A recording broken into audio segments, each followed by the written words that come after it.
Hello नमस्कार जय हिंद दोस्तों, मैं हूं चंद्रिका प्रसाद।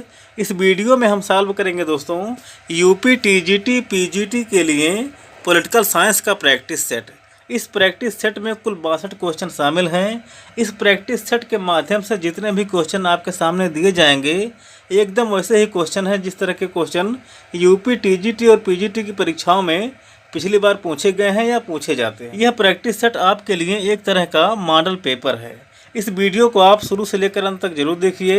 यह वीडियो आपके तैयारी में और आपके सफलता में सहायक सिद्ध होगी। तो चलिए वीडियो शुरू करते हैं।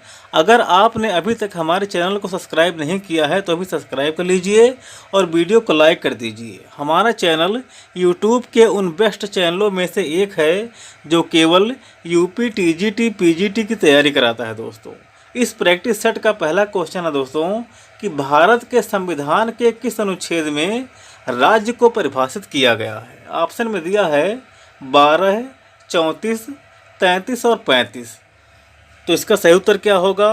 ऑप्शन नंबर पहला इसका सही है दोस्तों, 12। संविधान के अनुच्छेद 12 में राज्य को परिभाषित किया गया है। किसे किसे राज्य माना गया है?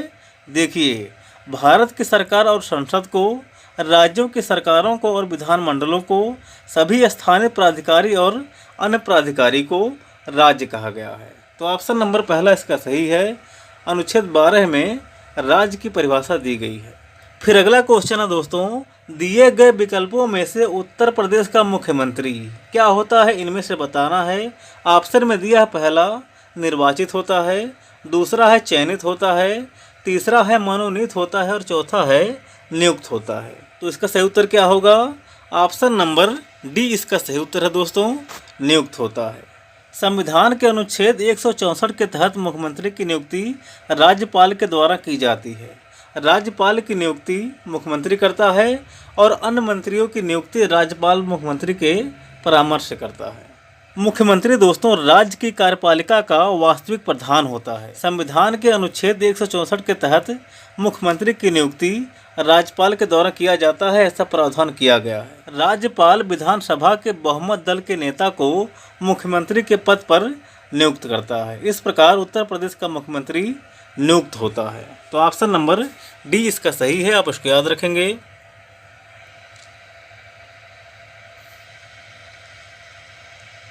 फिर अगला क्वेश्चन है दोस्तों, किसकी नियुक्ति राज्य के राज्यपाल द्वारा नहीं की जाती है। इसमें दिया है मुख्यमंत्री, राज्य लोक सेवा आयोग का अध्यक्ष, महाधिवक्ता और उच्च न्यायालय के न्यायाधीश।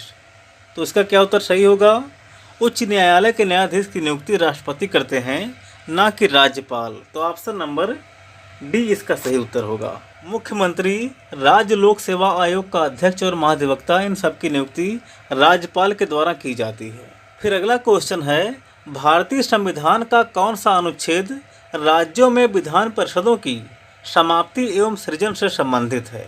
ऑप्शन में दिया है अनुच्छेद 167, अनुच्छेद 168, अनुच्छेद 169 और अनुच्छेद 170। तो इसका सही उत्तर क्या होगा? ऑप्शन नंबर सी इसका सही उत्तर है दोस्तों, अनुच्छेद 169। भारतीय संविधान का अनुच्छेद 169 राज्यों की विधान परिषद की समाप्ति और सृजन से संबंधित है। विधान परिषद राज्य विधानमंडल का उच्च सदन होता है और वर्तमान में केवल 6 राज्यों में विधान परिषदें विद्यमान हैं। कौन कौन से राज्य हैं? उत्तर प्रदेश, बिहार, कर्नाटक, महाराष्ट्र, आंध्र प्रदेश और तेलंगाना। तो आप इसको याद रखेंगे। बढ़ते हैं आगे। फिर अगला क्वेश्चन है दोस्तों, दिए गए आयोगों में से किस आयोग ने राज्यपाल पद की समाप्ति की अनुशंसा की थी। ऑप्शन में दिया है प्रशासनिक सुधार आयोग, संविधान समीक्षा आयोग, राजमन्नार आयोग या सरकारिया आयोग। बताना है कि इनमें से किस आयोग ने राज्यपाल की समाप्ति के लिए अनुशंसा किया था। तो कौन था? ऑप्शन नंबर पहला इसका सही है दोस्तों, प्रशासनिक सुधार आयोग। प्रशासनिक सुधार आयोग ने राज्यपाल के पद की समाप्ति के लिए अनुशंसा की थी। फिर अगला क्वेश्चन है, निम्न में से कौन सा युग्म सही सुमेलित है।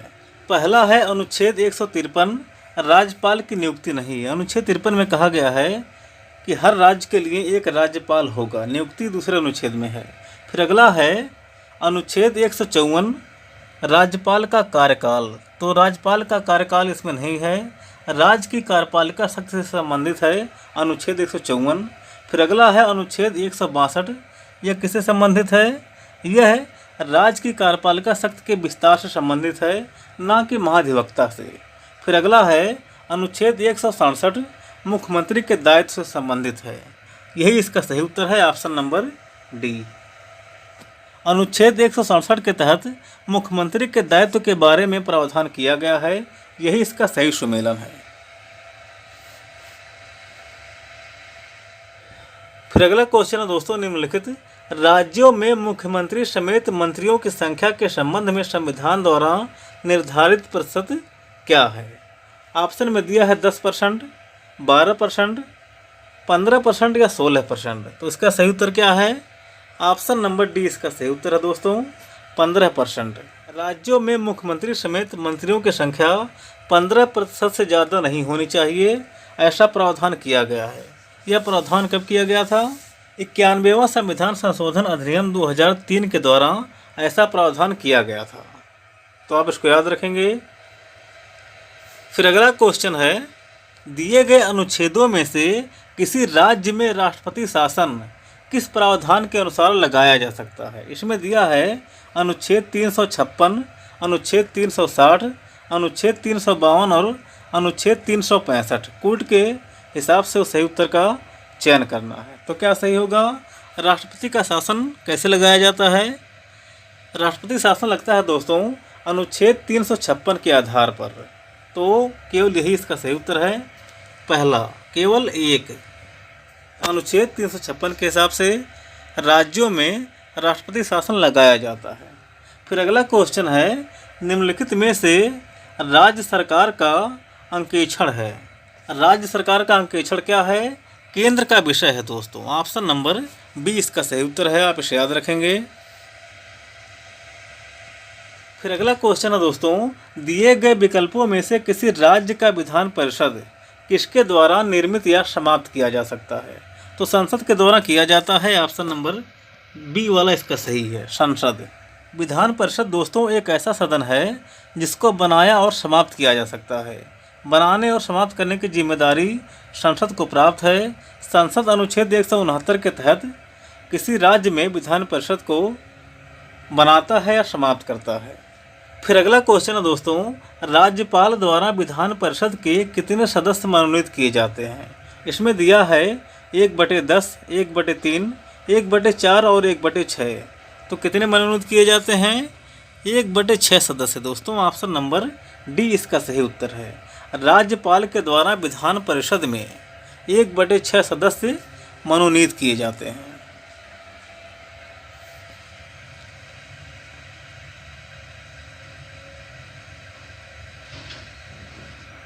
फिर अगला क्वेश्चन है दोस्तों नीचे दो कथन दिए गए हैं। पहला अभिकथन ए और दूसरा कारण आर है। अभिकथन ए है दोस्तों कि भारतीय संविधान के अनुसार एक ही व्यक्ति एक ही समय में 2 या 2 से अधिक राज्यों के राज्यपाल के पद पर नियुक्त नहीं किया जा सकता है। क्यों नहीं नियुक्त किया जा सकता है? नियुक्त किया जाता है, यह गलत लिखा है। फिर अगला है कारण आर। संविधान के अनुच्छेद 153 के अनुसार प्रत्येक राज्य के लिए एक राज्यपाल होगा। तो यह तो सही लिखा है। अनुच्छेद 153 के अनुसार प्रत्येक राज्य के लिए एक राज्यपाल होगा, ऐसा प्रावधान किया गया है। तो इसमें से क्या हो जाएगा उत्तर होगा दोस्तों ए गलत है और आर सही है। ऑप्शन नंबर डी इसका सही उत्तर होगा। Option number D.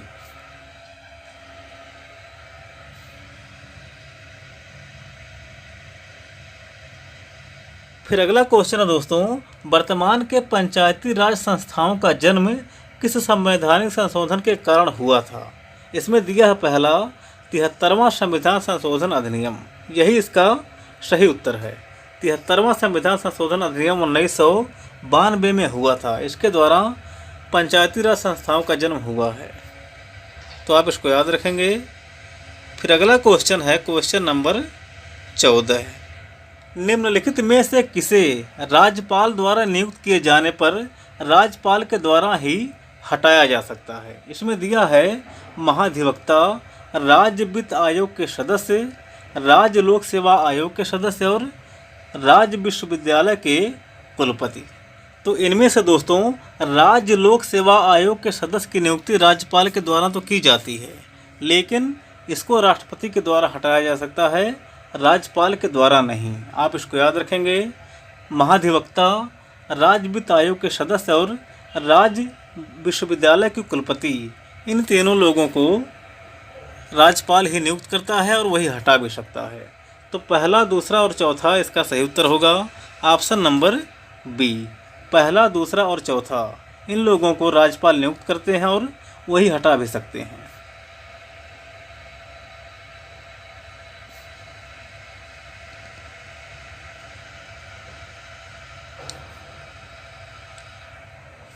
फिर अगला क्वेश्चन है दोस्तों, दिए गए युग्मों में से कौन सा सही सुमेलित नहीं है। इसमें दिया है पहला, राज्यपाल की पात्रता की शर्तें अनुच्छेद 158। क्या ये सही है? जी, पहला इसका सही सुमेलित है। फिर अगला है, राष्ट्रपति द्वारा राज्यपाल की बर्खास्तगी अनुच्छेद 156(2). क्या ये सही सुमेलित है? ये सही सुमेलित नहीं है दोस्तों। अनुच्छेद 156(2) के हिसाब से क्या होता है, राज्यपाल अपना त्याग पत्र देता है, ना कि राष्ट्रपति के द्वारा बर्खास्त किया जाता है। तो यही इसका सही सम्मेलन नहीं है। फिर अगला है, राज्यपाल का वित्त विधेयक की अनुशंसा का अधिकार अनुच्छेद 270 के सही सम्मेलित है। फिर अगला है चौथा नंबर, डी नंबर, राज्यपाल द्वारा विधान परिषद के सदस्यों का मनोनयन अनुच्छेद 171(5) के हिसाब से किया जाता है। यह सब सही है। ऑप्शन नंबर बी इसका सही उत्तर होगा। यही इसका सही तरह से सुमेलित नहीं है। फिर अगला क्वेश्चन है, निम्नलिखित में से राज्य की विधान परिषद को किसके द्वारा समाप्त अथवा आरंभ किया जा सकता है। तो किसके द्वारा किया जा सकता है, इनमें से बताना है। देखकर बताइए क्या सही होगा। संबंधित राज्य की विधानसभा की अनुशंसा पर संसद के द्वारा। ऑप्शन नंबर डी इसका सही उत्तर होगा दोस्तों। संबंधित राज्य की विधानसभा की अनुशंसा पर संसद के द्वारा विधान परिषद को समाप्त किया जा सकता है अथवा आरंभ किया जा सकता है। तो ऑप्शन नंबर डी इसका सही है, आप इसे याद रखेंगे। फिर अगला क्वेश्चन है, निम्नलिखित में से किसे भंग नहीं किया जा सकता है परंतु डायरेक्ट समाप्त किया जा सकता है। इसमें दिया है लोकसभा, राज्यसभा, राज्य विधान परिषद और राज्य विधानमंडल। तो इसका सही उत्तर क्या होगा। इसका सही उत्तर होगा दोस्तों ऑप्शन नंबर सी, राज्य विधान परिषद को डायरेक्ट समाप्त किया जा सकता है, यह भंग नहीं होता है, आप इसे याद रखेंगे। फिर अगला है, निम्नलिखित में से कौन सा अर्थशास्त्र का सही घटक नहीं है। निम्नलिखित में से कौन सा अर्थशास्त्र जो पुस्तक है चाणक्य की, उसका सही घटक नहीं है, इनमें से बताना है। ऑप्शन में दिया है यथार्थवाद, नैतिकता, निरपेक्ष, राज्य शासन कला और भौतिकवाद। तो इसका सही उत्तर क्या होगा। ऑप्शन नंबर बी इसका सही उत्तर होगा दोस्तों। नैतिकता, निरपेक्ष, यह कौटिल्य के अर्थशास्त्र का घटक नहीं है। फिर अगला क्वेश्चन है, धर्म से रहित राजनीति, धर्म से रहित राजनीति मात्र कूड़ा है, यह अभिमत किसका है। ऑप्शन में दिया है विवेकानंद, मैकियावेली, महात्मा गांधी और यश राधा कृष्णन। तो किसका है आप जानते ही होंगे। ऑप्शन नंबर सी इसका सही है, महात्मा गांधी। महात्मा गांधी ने माना है कि धर्म के बिना राजनीति मात्र कूड़ा है।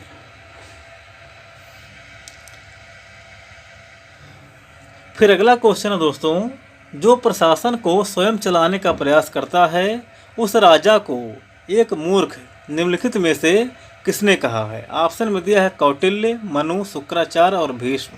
तो इसका सही उत्तर क्या होगा। ऑप्शन नंबर बी इसका सही उत्तर होगा दोस्तों, मनु। यह कथन मनु का है। फिर अगला क्वेश्चन है दोस्तों, निम्नलिखित में से किसने कहा था कि मैं जिन भी व्यक्तियों से मिला उनमें से अधिकतर छद्म भेष में राजनीतिज्ञ थे, लेकिन मैं राजनीतिज्ञ का भेष धारण करता हूँ जो छद्म भेष में हृदय से एक धार्मिक व्यक्ति हूँ। ऐसा किसने कहा था, इनमें से बताना है। ऑप्शन में दिया है Bipin Chandrapal, Shri R Das, M K Gandhi और एम ए जिन्ना। तो इसका सही उत्तर क्या होगा। ऑप्शन नंबर सी इसका सही उत्तर है दोस्तों, यम के गांधी। यह कथन है यम के गांधी यानी कि मोहनदास करमचंद गांधी का।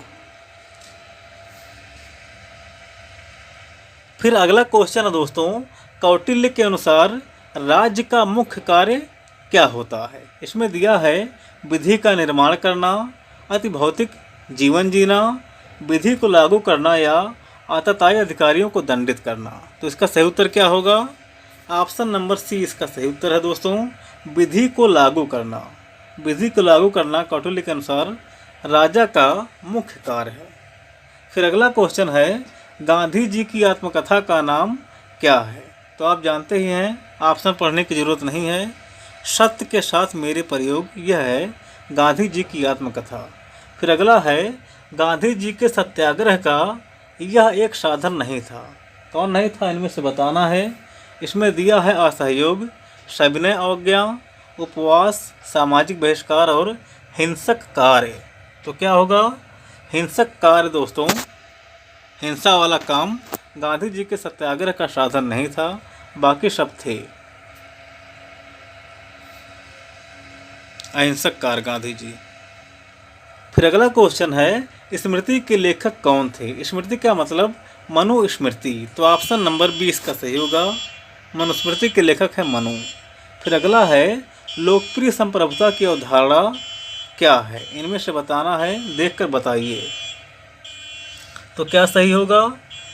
लोकप्रिय संप्रभुता वह है दोस्तों, लोक राजनीति और विधिक सत्ता के स्रोत होते हैं। ऑप्शन नंबर पहला ही इसका सही उत्तर है। लोक यानी कि जनता, राजनीतिक और विधिक सत्ता दोनों के स्रोत होते हैं, यह है लोकप्रिय संप्रभुता।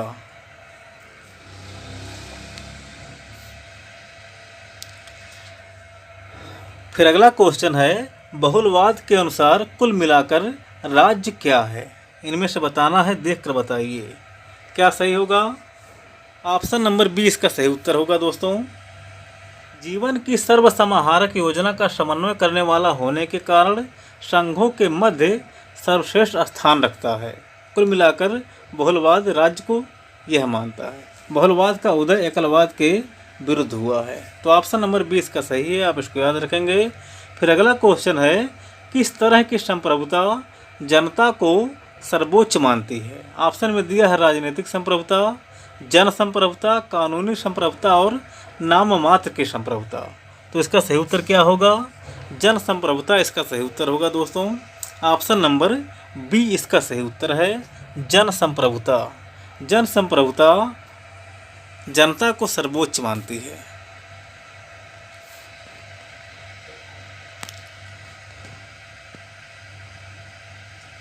फिर अगला क्वेश्चन है दोस्तों, क्वेश्चन नंबर 29 संप्रभुता के सिद्धांत का सबसे पहले प्रतिपादन किसने किया था। ऑप्शन में दिया है बोधा ने, लाक ने, प्लेटो ने या अरस्तु ने। तो किसने किया था? सबसे पहले संप्रभुता के सिद्धांत का प्रतिपादन किया था बोधा ने। ऑप्शन नंबर पहला इसका सही है, बोधा। फिर अगला है, भारतीय संविधान के अनुसार तथ्यात्मक संप्रभुता किसमें निवास करती है। ऑप्शन में दिया है संसद में, राष्ट्रपति में, प्रधानमंत्री में कि जनता में। तो इसका सही उत्तर क्या होगा? तथ्यात्मक संप्रभुता किसमें निवास करती है? जनता में निवास करती है दोस्तों। संप्रभुता मुख्य रूप से दो प्रकार की होती है, तथ्यपरक और विधिपरक। वास्तविक संप्रभुता जिसमें निवास करती है उसी को तथ्यपरक संप्रभु कहा जाता है, और जो कानून बनाता है उसको विधिक संप्रभु। तो ऑप्शन नंबर डी इसका सही है, आप इसको याद रखेंगे। फिर अगला क्वेश्चन है, परंपरागत संप्रभुता के विचार का बहुलवादी विरोध करते हैं, क्यों? क्योंकि इनमें से बताना है। इसमें दिया है पहला, दूसरे संगठन उतने ही महत्वपूर्ण हैं जितना कि राज्य। क्या ये सही है? बिल्कुल सही है। ऑप्शन नंबर पहला इसका सही है, दूसरे संगठन उतने ही महत्वपूर्ण है जितना कि राज्य महत्वपूर्ण है। तो दूसरे भी संगठन उतने ही महत्वपूर्ण है राज्य की तरह। तो इसी वजह से परंपरागत संप्रभुता के विचार का विरोध करते हैं बहुलवादी लोग। बहुलवादी विचारक परंपरागत संप्रभुता का विरोध इसी वजह से करते हैं। उनका मानना है कि दूसरे संगठन भी उतने ही महत्वपूर्ण है जितना कि राज्य महत्वपूर्ण है। आप इसे याद रखेंगे। फिर अगला है, निम्नलिखित में से किसने राज्य संप्रभुता को सीमित नहीं किया है। राज्य संप्रभुता को किसने सीमित नहीं किया है, इनमें से बताना है। तो क्या सही होगा? ऑप्शन नंबर डी इसका सही उत्तर है दोस्तों। नाम विकारी यानी कि एनामिक दबाव समूह, यह जो है राज्य की संप्रभुता को सीमित नहीं करता है।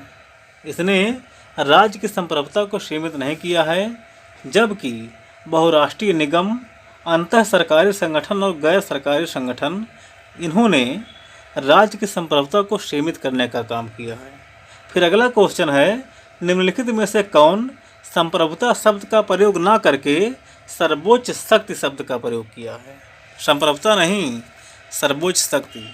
आप जानते ही होंगे, जॉन लॉक इसका सही उत्तर है। Option number D. लॉक ने संप्रभुता शब्द का प्रयोग अपनी किताब में नहीं किया है, उसकी जगह पर सर्वोच्च शक्ति शब्द का प्रयोग किया है।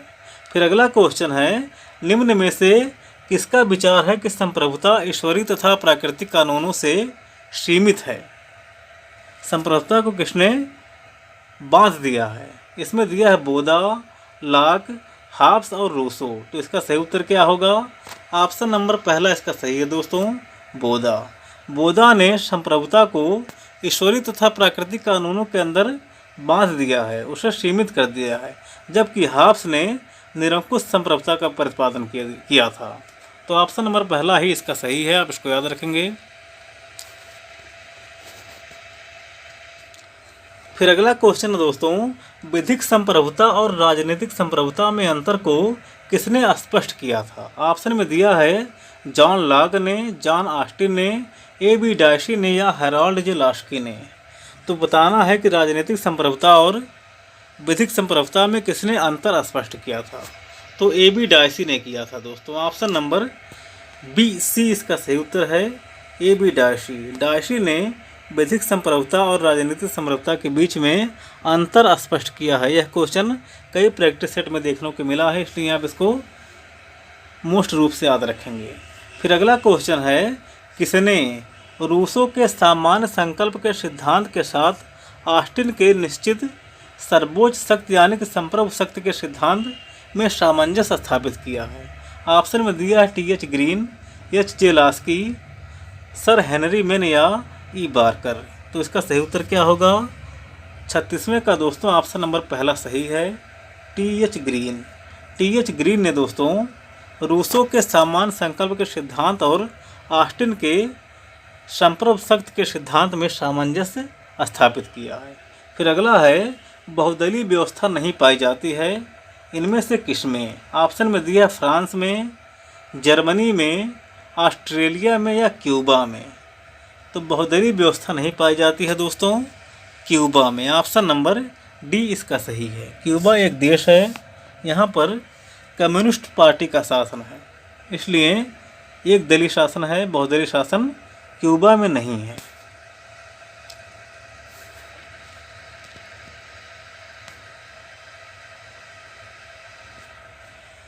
फिर अगला क्वेश्चन है, केसी होयर के द्वारा प्रतिपादित व्यवस्थापिकाओं के ह्रास का अर्थ क्या है। क्या है इनमें से बताइए पढ़कर, क्या सही होगा? इसका सही उत्तर है दोस्तों, दूसरी संस्थाओं की बढ़ती हुई शक्तियों की तुलना में उनकी शक्ति में उतार, यह है व्यवस्थापिकाओं का ह्रास। ऑप्शन नंबर सी इसका सही उत्तर है। फिर अगला क्वेश्चन क्या है? अगला क्वेश्चन है दोस्तों, संविधानवाद क्या होता है, संविधानवाद कैसा होता है, इनमें से बताना है। ऑप्शन में दिया है कठोर, गतिशील, अस्थायी या अपरिवर्तनशील।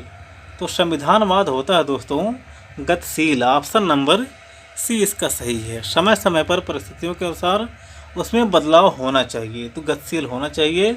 ऑप्शन नंबर बी इसका सही है। फिर अगला है, सामाजिक न्याय का लक्ष्य क्या है, यानी कि सामाजिक न्याय का लक्ष्य क्या है, इनमें से बताना है। ऑप्शन में दिया है राष्ट्रीय हित, सामाजिक हित, गरीब का हित या जाति का हित। तो ऑप्शन नंबर सी इसका सही है दोस्तों, गरीब का हित हो गया तो यही है सामाजिक न्याय। Option number C. फिर अगला है, वर्तमान समय में संवैधानिक राजतंत्र कहाँ है। ऑप्शन में दिया है जर्मनी में, फ्रांस में, इंग्लैंड में या अमेरिका में? तो संवैधानिक राजतंत्र कहाँ है? इंग्लैंड में है। ऑप्शन नंबर सी इसका सही है। इंग्लैंड में संवैधानिक राजतंत्र है। वहाँ पर अभी भी राष्ट्रपति नहीं होते बल्कि राजा हैं और संवैधानिक पद्धति है। तो ऑप्शन नंबर सी इसका सही है। फिर अगला क्वेश्चन है, निम्नलिखित में से हॉब्स के चिंतन में जो तत्व प्राकृतिक अवस्था में मनुष्य को समझौते के लिए प्रेरित करता है वह इनमें से क्या है? ऑप्शन में दिया है संपत्ति का उदय, अराजकता, सामाजिक एवं राजनीतिक चेतना और समानता की कामना। इनमें से कौन सा वह तत्व है कि लोग हॉब्स के अनुसार समझौता करने के लिए प्रेरित हुए? तो इसका सही उत्तर क्या होगा? इसका सही उत्तर है दोस्तों अराजकता। ऑप्शन नंबर बी इसका सही है। अराजकता की वजह से लोग समझौता करने के लिए प्रेरित हुए, क्योंकि जीवन की कोई गारंटी नहीं थी। कोई भी व्यक्ति किसी भी व्यक्ति को मार सकता था। लास्ट में परेशान होकर सभी लोग समझौता करते हैं और सरकार की स्थापना करते हैं।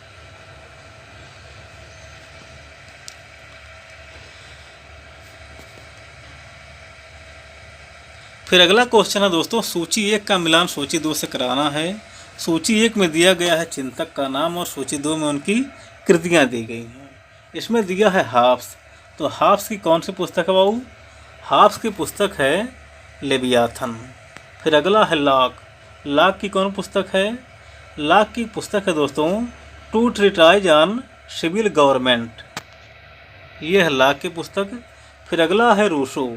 तो आप जानते ही हैं विश्व प्रसिद्ध पुस्तक है सोशल कॉन्ट्रैक्ट। रूसो की पुस्तक है द सोशल कॉन्ट्रैक्ट। तो इसका सुमेलन आप इस प्रकार से कर सकते हैं। ऑप्शन नंबर सी इसका सही होगा। पहले का दूसरा, ए का दूसरा, बी का तीसरा और सी का पहला।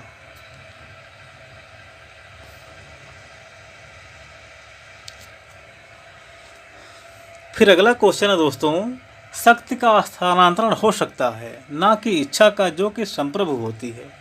शक्ति का स्थानांतरण हो सकता है ना कि इच्छा का जो कि संप्रभु है। यह किसने कहा है? ऑप्शन में दिया है हॉब्स, बोदा, रूसो और ऑस्टिन। तो यह कथन है दोस्तों किसका? रूसो का। ऑप्शन नंबर डी इसका सही, सी इसका सही उत्तर है रूसो। फिर अगला है, लॉक ने किस सिद्धांत का समर्थन किया है? ऑप्शन में दिया है असीमित संप्रभुता का, सीमित संप्रभुता का, बिना संप्रभुता का राज्य और सामान्य संकल्प यानी कि समान इच्छा के संप्रभुता का। लॉक ने किसका समर्थन किया है? लॉक ने दोस्तों सीमित सरकार का। ऑप्शन नंबर बी इसका सही है, सीमित संप्रभुता का समर्थन किया है। जॉन लॉक ने सीमित संप्रभुता का समर्थन किया है, यानी कि शासक को ज्यादती करने की छूट नहीं होगी। यदि कोई शासक ज्यादती करता है और समझौते का अतिक्रमण करता है तो जनता उसको हटा देगी। यह है सीमित संप्रभुता का सिद्धांत जो लॉक ने जिसका समर्थन किया है। फिर अगला क्वेश्चन है दोस्तों, लॉक की प्राकृतिक अवस्था पूर्व राजनीतिक तो है परंतु पूर्व सामाजिक नहीं। क्योंकि लोग सामाजिक थे भाई, राजनीतिक नहीं थे। इस अवस्था में रहने वाले लोगों का समष्टिगत सामाजिक जीवन के रूप एक समाज था। ऑप्शन नंबर सी इसका सही है। लॉक ने कहा है कि लोग सामाजिक थे, लोग सभ्य थे, लेकिन राजनीतिक रूप से एकत्रित नहीं थे, उनके पास सरकार नहीं थी। तो ऑप्शन नंबर सी इसका सही है। लॉक के अनुसार प्राकृतिक व्यवस्था पूर्व राजनीतिक तो थी लेकिन पूर्व सामाजिक नहीं थी, क्योंकि लोग सामाजिक थे। फिर अगला है, निम्नलिखित में से कौन सर्वप्रथम सिद्धांतवादी था? निम्नलिखित में से कौन सर्वप्रथम सिद्धांतवादी था जिसने सरकारों का एक सुव्यवस्थित वर्गीकरण प्रस्तुत किया था? तो आप जानते ही हैं कौन था। इनमें से बताना है प्लेटो, बोधा, मैकियावेली और अरस्तु। तो सबसे पहले सरकारों का सुव्यवस्थित वर्गीकरण किसने किया था बाबू? अरस्तु ने किया था, है कि नहीं? ऑप्शन नंबर डी इसका सही है, आप इसको याद रखेंगे। फिर अगला है 48। किस राजनीतिक दार्शनिक ने कहा है कि मानव स्वतंत्र पैदा हुआ था और वह हर स्थान पर जंजीर में है? वह स्वयं को दूसरों का मालिक समझते हैं और वे उनसे अधिक दास हैं। ऐसा किसने कहा था, इनमें से बताना है। ऑप्शन में दिया है प्लेटो, जीन बोडीन यानी कि जीन बोदा, जीन जैकस रूसो यानी कि जीन जैक्स रूसो और जॉन लॉक।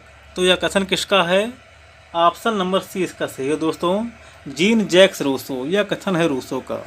मनुष्य स्वतंत्र रूप से जन्म लेता है, लेकिन वह चारों तरफ जंजीरों में जकड़ा हुआ है। ऑप्शन नंबर सी इसका सही है, यह कथन है रूसो का। फिर अगला क्वेश्चन है, निम्नलिखित में से कौन सा कथन जे रूसो के अनुसार सही है? क्या सही है, इसमें से देख करके बताइए बाबू। रूसो के अनुसार इनमें से सही है ऑप्शन नंबर डी, व्यक्तिगत स्वार्थपरता की तुलना में सामान्य इच्छा अधिक श्रेष्ठ है। यह है रूसो के अनुसार सही बात। रूसो ने कहा है कि व्यक्तिगत स्वार्थपरता की तुलना में समान इच्छा अधिक श्रेष्ठ है। जो सामाजिक कल्याण की भावना है वह श्रेष्ठ है, ना कि स्वार्थ है। फिर अगला क्वेश्चन है क्वेश्चन नंबर 50, सांसदात्मक तथा अध्यक्षात्मक सरकारों के वर्गीकरण का आधार क्या है? क्या है, इनमें से बताना है। ऑप्शन में दिया है पहला, केंद्र और राज्यों के बीच संबंध। दूसरा है विधायिका और कार्यपालिका का संबंध। तीसरा है कार्यपालिका और न्यायपालिका का संबंध। और चौथा है उपयुक्त सभी। तो संसदात्मक और अध्यक्षात्मक सरकारों का वर्गीकरण का आधार क्या है? विधायिका और कार्यपालिका का संबंध है दोस्तों। ऑप्शन नंबर बी इसका सही उत्तर होगा। फिर अगला क्वेश्चन है, एक व्यवस्थापिका जो मंत्रिपरिषद के समक्ष निर्बल है तथा एक मंत्रिपरिषद जो राष्ट्रपति के समक्ष निर्बल है, किस देश की शासन व्यवस्था की विशेषता को यह दर्शाता है? ऑप्शन में दिया है फ्रांस, जर्मनी, भारत और श्रीलंका। तो इसका सही उत्तर क्या होगा? ऑप्शन नंबर पहला इसका सही है दोस्तों, फ्रांस। यह शासन व्यवस्था विशेषता है फ्रांस के संविधान की कि क्या है, एक व्यवस्थापिका जो मंत्रिपरिषद के समक्ष निर्बल है और एक मंत्रिपरिषद जो राष्ट्रपति के समक्ष निर्बल है। फ्रांस के संविधान में राष्ट्रपति का भी पावर है और मंत्रिपरिषद को भी पावर है। तो ऑप्शन नंबर पहला इसका सही है, फ्रांस। फिर अगला क्वेश्चन है दोस्तों, निम्नलिखित को उनके कालानुक्रमिक अनुक्रम में व्यवस्थित करें। इसमें दिया है नेहरू समिति रिपोर्ट, भारत छोड़ो आंदोलन, नागरिक अवज्ञा आंदोलन और पूर्ण स्वतंत्रता की घोषणा। तो इसमें सबसे पहले क्या था और सबसे बाद में क्या था, एक क्रम में लगाना है। तो देखिए, नेहरू समिति दोस्तों, नेहरू समिति की रिपोर्ट सबसे पहले है 1928 में, ये हो जाएगा पहले पर। नेहरू समिति रिपोर्ट 1928। इसके बाद क्या होगा, पूर्ण स्वतंत्रता की घोषणा कब हुई थी? 1929 में। तो यह हो जाएगा आपका दूसरे नंबर पर। इसके बाद क्या होगा, भारत छोड़ो आंदोलन सबसे बाद में होगा। उसके पहले रहेगा नागरिक अवज्ञा आंदोलन 1900। नागरिक अवज्ञा आंदोलन दोस्तों 1930 से 34 के बीच में था। तो यह हो जाएगा तीसरे स्थान पर। और लास्ट में भारत छोड़ो आंदोलन 1942। तो पहला, चौथा, तीसरा और दूसरा ऑप्शन नंबर सी वाला इसका सही उत्तर है। आप इसको इस प्रकार से हल कर सकते हैं। फिर अगला क्वेश्चन है क्वेश्चन नंबर 53। रूसो के अनुसार प्राकृतिक अवस्था के प्रारंभिक चरण में मनुष्य का जीवन अत्यंत सादा और सुखी था, लेकिन बाद में यह भ्रष्ट हो गया। क्यों भ्रष्ट हुआ है, इनमें से बताना है। ऑप्शन में दिया है पहला, जनसंख्या के विकास के कारण। दूसरा है संपत्ति के विकास के कारण। तीसरा है विवेक के विकास के कारण। और चौथा है स्वार्थहीनता के विकास के कारण। तो इसका सही उत्तर क्या होगा? बाद में व्यक्ति क्यों भ्रष्ट हो गए जबकि पहले सादा और सुखी थे? रूसो ने क्या कहा है? संपत्ति के विकास के कारण। ऑप्शन नंबर बी इसका सही है। रूसो ने कहा है कि वह व्यक्ति जिसने जमीन को एक बाणे से घेर कर कहा कि यह मेरी है, वही राज्य का वास्तविक संस्थापक था। संपत्ति के विकास के कारण लोग भ्रष्ट हो गए हैं, इसीलिए उसने कहा है प्रकृति की ओर लौट चलो, हमें हमारा अज्ञानता और भोलापन वापस दे दो, हमें यहाँ पर नहीं रहना इस तरह के समाज में।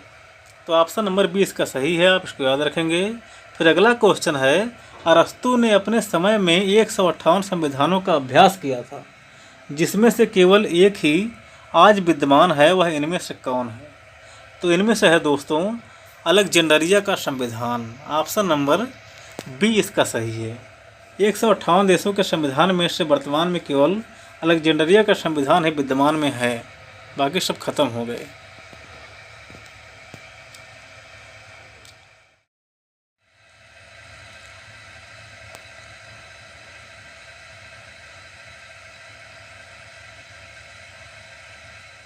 फिर अगला क्वेश्चन है दोस्तों, यह कथन किसका है कि न्याय मानवीय आत्मा का गुण और मन की आदत है? ऑप्शन में दिया है प्लेटो, अरस्तु, लास्की और हाब्स।